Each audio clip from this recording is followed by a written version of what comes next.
Baby ଟିକେ ଦେଖାଅ ନା। ନାଇଁ ମତେ ଲାଜ ଲାଗୁଛି। ପୂଜା, ତମେ ଇଏ କଣ କରୁଛ?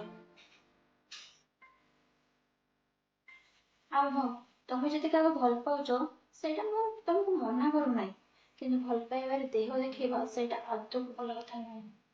ଆଉ ହଁ, ଆଜିକାଲି ସୋସିଆଲ ମିଡ଼ିଆରେ ବହୁତ ସାରା ଏମିତି କ୍ରାଇମ୍ ହେଉଛି, ଯେମିତିକି ତମକୁ ପ୍ରାଇଭେଟ୍ ଫଟୋକୁ ନେଇକି ତମକୁ ବ୍ଲାକମେଲ୍ ବି କରିପାରନ୍ତି। ତ ସେଥିପାଇଁ ମୁଁ ତମକୁ ଏସବୁ କରିବାକୁ ମନା କରୁଛି। ହଁ, ଏଇଟା ମୋ ଲାଇଫ୍, କୋଉଟା ଭୁଲ କୋଉଟା ଠିକ୍ ସେଟା ମତେ ଜଣା। ତମର ବାସନା ଦବା ଏତେ କିଛି ଦରକାର ନାହିଁ। ନିଜ ଜ୍ଞାନ ନିଜ ପାଖରେ ରଖ। ହଉ, ମୋର କହିବାଟା ଯଦି ଭୁଲ ହେଇଗଲା ତାହେଲେ ସରି।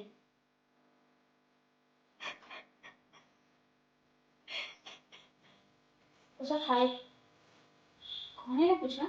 ତମେ କାନ୍ଦୁଛ କଣ ପାଇଁ? କଣ ହେଇଛି?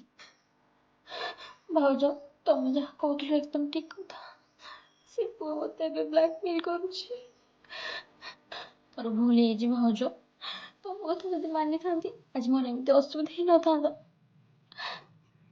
ଏବେ ତମେ କାନ୍ଦିବା ବନ୍ଦ କର। ଯାହା ହବା କଥା ତ ହେଇଗଲା। ଆଉ ଯେମିତି ଏମିତି ଭୁଲ ତମେ କେବେ ନ କର। ତମେ କାନ୍ଦନି, କାନ୍ଦ ବନ୍ଦ କର। ମୋବାଇଲଟା ମତେ ଦିଅ, ମୁଁ ତମ ଭାଇକୁ ଦେବି, ସେ ପୁଲିସ ଷ୍ଟେସନରେ ଯାଇ ପିଲା ନାଁରେ କମ୍ପ୍ଲେନ ଦେବି। ଦିଅ। ଭିଡ଼ିଓଟି ଭଲ ଲାଗିଲେ ଚ୍ୟାନେଲକୁ ସବସ୍କ୍ରାଇବ କରିବେ। ଜୟ ଜଗନ୍ନାଥ।